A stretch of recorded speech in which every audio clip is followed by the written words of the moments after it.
So we're often told that the Palestinian cause is a legitimate, national, aspirational cause which simply seeks human rights, it seeks statehood, self-determination. Well, some of the chief cheerleaders of the Palestinian cause, particularly when Israel's been fighting against the elected government of the Palestinians of Gaza, Hamas, one of those is Mohammed Hijab. And a video has recently emerged of his true Islamic beliefs. And I think it's so important to see this because once you see this, you'll understand that the Palestinian cause is not about simply seeking that kind of self-determination and statehood for a people who are supposedly just oppressed. What it actually is about Islamist domination and inability to accept equality between Muslims and Jews and Christians. Have a watch of this clip. Reason why you have to fight them is because they are Jews and Christians. You should fight those empires around you, or those hukumat around you, which are Jew or Christian, until they give the jizya. That's fine. That we already know Islam allows. And then the howness of that is in the hadith. The three options that they're given: either you give the jizya, or you do this, or you do that. We're not apologetic about that point. That is truth. If your religion has to have an expansionist element, so then therefore there is no situation or conceivability of peace being made between Muslims and non-Muslims. Islam is a warrior religion in many ways. It's unapologetically so. It's about expansion, it's about conquest and so on. Now, legally, So once you understand this, once you see that this is the starting point for hijab, you'll understand that what's really been going on between Israel and the Arabs and the conflict that's been there for such a long time is that this is not about a legitimate national cause. It is about expansionism. Now let's just unpack this a little bit more, because what has happened for basically 100 years is that the Arabs who were living in the land of what was then known as the British Mandate of Palestine, and since Israel re-established sovereignty there, they had been offered statehood time and time again. And they have continuously rejected statehood. Now, why would that be? So they may argue, well, it's because we consider the whole plot of land to be our land. Well, hold on a second. There's never ever been a state called Palestine. The Arabs have been there since the 7th century. Jews have been there for over 2,000 years. Far longer than even Islam existed. And Jews have maintained presence there since well before Islam. And there was an increase in Jews moving back to the land, having them been forcibly expelled 2,000 years prior by the Romans, who then renamed the land Palestine in order to sever the Jewish connection. It was actually known as Judea and Samaria. And Jews began returning, purchasing land through legal means, through willing Arab landlords who were willing to sell land back to Jews. And so by the late 19th century, you had Jews and Arabs legally living in a land which was controlled by the Ottoman Empire, and then after World War I by the British Empire. There were never ever any big calls for statehood by the Arabs living in that area. There was never a sense that they considered themselves a unique national identity. They consider themselves Arabs.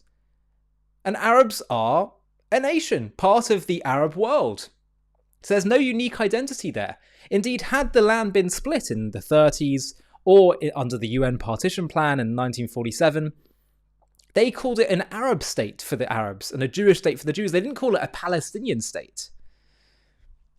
And had the Arabs won in 1948, God forbid, or won again in 1967, God forbid, there wouldn't be a Palestinian state. No, Jordan would have a chunk of the land, Egypt would have a chunk, Lebanon would have a chunk of the land, Syria would have a chunk of the land, because they're not actually interested in any kind of unique Palestinian identity. They just wanted to get rid of the Jewish state, get rid of the Jews there, and have Arabs control the area.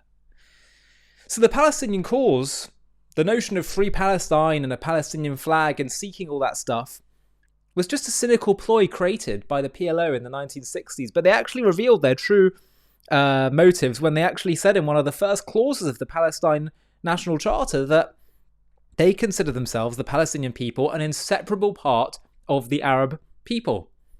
Well, if that's the case, the Arab people have dozens of nations and states already. So the fact that they kept rejecting statehood proves that it was just this cynical ploy all along. And the reason that they are hostile is because, precisely as Hijab said, Mohammed Hijab said in that video, that Islam, or his version of Islam certainly, and I think the people who have chosen to take the spear of the Palestinian cause, they're about expansionism. They're seeking Islamic regional and then global domination.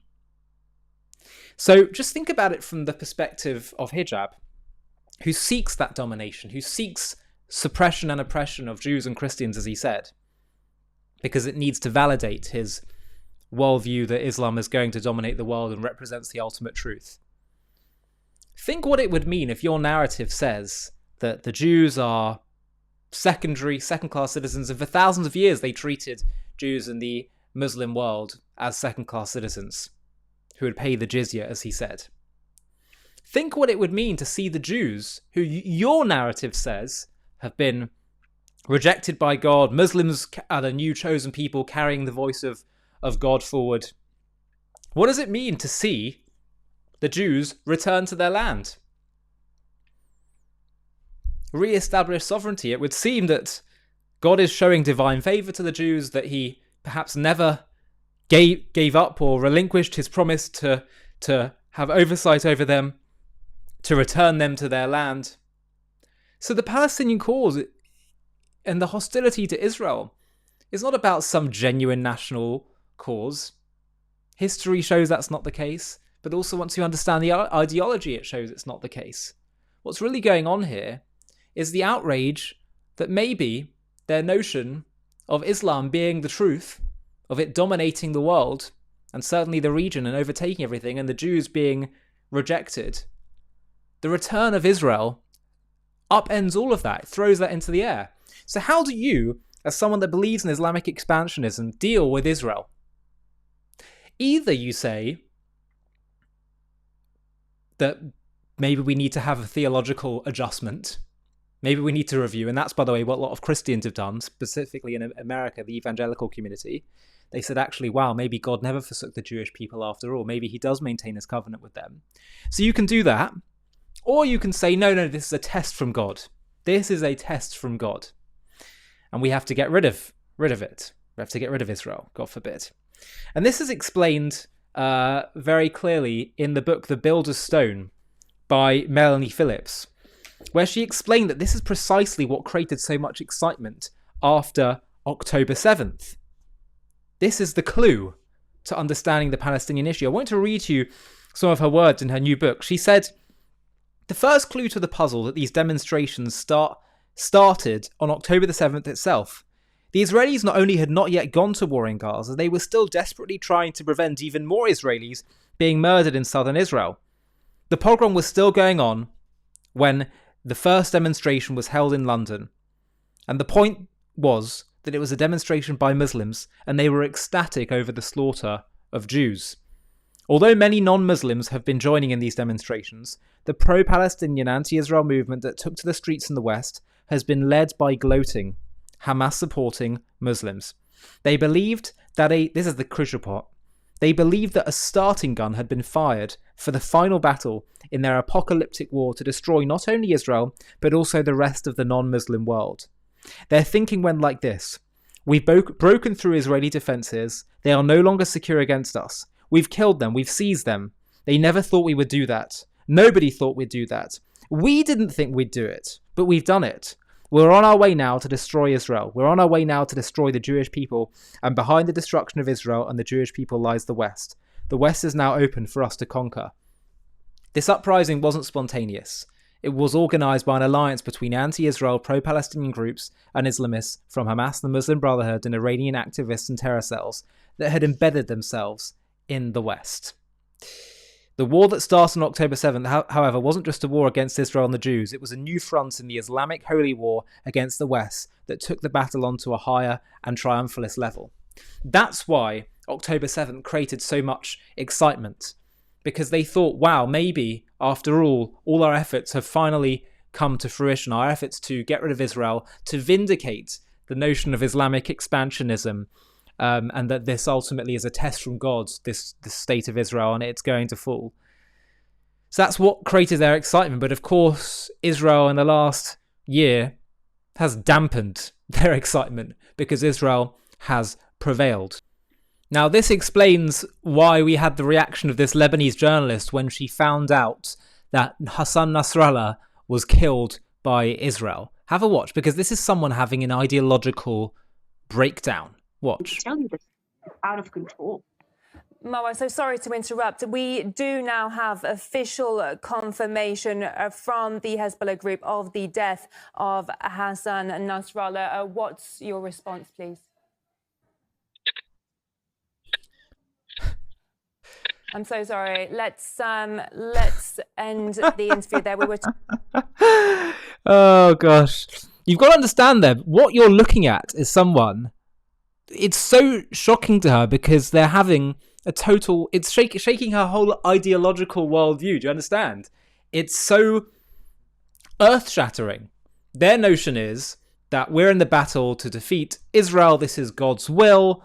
And it's a test from God, and Nasrallah is going to be one of our saviors that's going to lead the fight to bring Islam to the region and throughout the world. And Israel got rid of Nasrallah, and it's shaken them. This is not someone who's just, upset about a bit of bad news. This goes to the core of this person and many people in the region's ideological paradigm. But the key thing to understand is this: that we have seen in the Christian world significant changes in their approach towards Jews in Israel because of going through theological transformations. We can't dismiss their belief in God and theology and spirituality. Heck, the Jewish people brought that to the world. That's what we're meant to be transmitting to the world, divine values. So far from trying to just dismiss and ignore all the ideological stuff, what we actually have to do with the Muslim world is bring them with us and help them on their journey to having these ideological shifts.